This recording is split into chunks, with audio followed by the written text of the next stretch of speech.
Narcis je višegodišnja veoma otporna biljka. Cvijeta krajem zime i početkom proljeća tokom marta i aprila.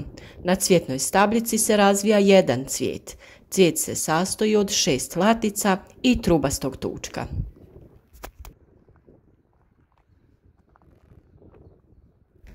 Osnovna boja cvjetova je bijela, žuta i narandžasta, a mogu biti jednobojni ili dvobojni. Razmnožavaju se lukovicama, a jedna lukovica može da formira čak 5 do 7 novih lukovica. Narcisi se često sade u kombinaciji sa zumbulima i tulipanima. Zbog sadržaja određenih materija, narcisi odbijaju miševe i voluharice, ali i vjeverice, srne i zečeve. Zahvaljujući ovoj svojoj osobini, narcisi se sade od davnina kao cvijeće koje čuva kuće i skladišta hrane od ovih štetočina.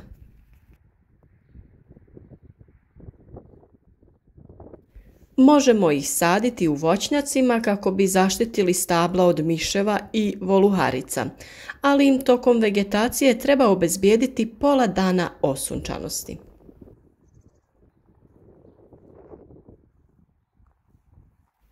Također, tokom vegetacije narcise je potrebno đubriti i po potrebi zalijevati, redovito uklanjati ocvale cvjetove. Prilikom đubrenja odabrati đubrivo sa manje dušika, to jest azota. Suviše azota može izazvati pretjerano stvaranje listova, izostajanje cvjetanja i na kraju propadanje lukovica. Narcisi su poznati znak proljeća i uljepšavaju čak i najtmurnije dane. Ako ste ove godine imali dosta cvijeća narcisa, potrebno je odraditi nekoliko koraka kako biste osigurali da stvari budu jednako uspješne i naredne godine.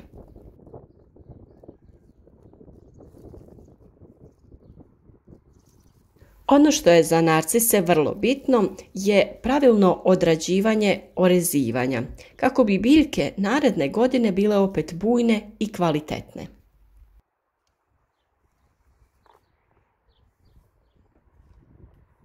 Najbolje vrijeme za uklanjanje cvjetova narcisa je čim počnu da se suše, a pri tome ne trebate dirati ostatak biljke.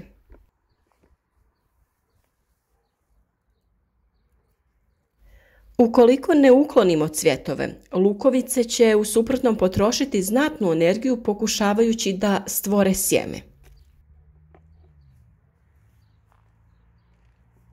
Znači, bitno je da ne uklanjate lišće, nego samo cvijet.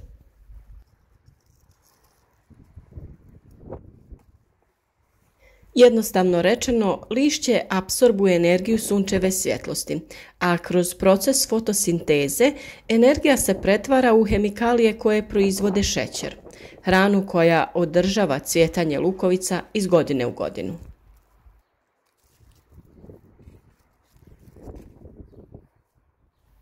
Ako prerano uklonite lišće, lukovice će zakržljati, što rezultira manjim cvjetanjem u narednoj godini.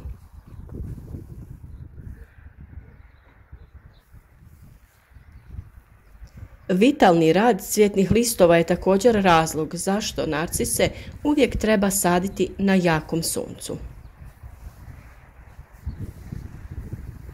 Kada uklonite cvjetove, ostavite listove na mjestu sve dok ne požute, proces koji obično traje oko 6 sedmica.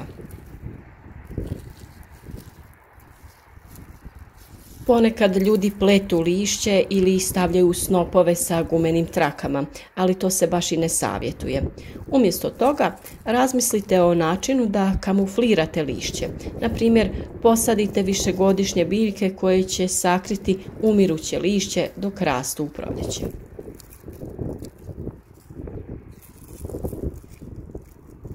Narcis, kao i sve druge biljke, za rast i cvjetanje treba balansiranu ishranu mineralnim elementima. Za formiranje lukovica i cvjetanje troši dosta kalija i fosfora. Ne treba ih saditi pored brzo rastućih biljaka jer će one oduzimati vodu i hranjivo, pa će narcis zaostajati u rastu i formiranju cvjetova.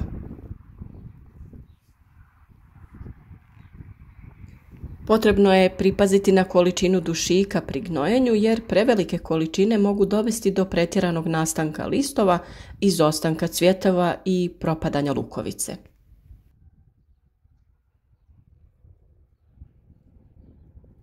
Kao što sam rekla, iz jedne lukovice može se formirati od 5 do 7 novih lukovica. To rezultira lošim cvjetanjem, a cvjetovi budu sitni. Kako bi se to spriječilo, potrebno je razdijeliti lukovice koje su se formirale.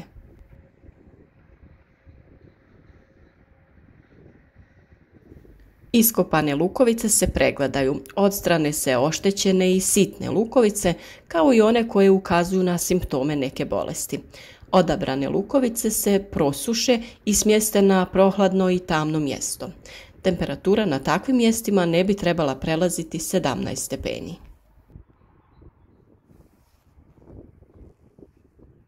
Izvađene lukovice možemo presaditi na neko drugo mjesto. Ukoliko ih želimo ostaviti u tlu, one će same da se razmnožavaju. Uzgoj narcisa nije nimalo zahtjevan, krasiti će vaš vrt i u slučaju da mu ne posvećujete neku preveliku pažnju jer se samo obnavlja. Ukoliko budete slijedili ovih nekoliko jednostavnih savjeta, iz godine u godinu imati ćete predivne narcise u vašem cvjetnjaku.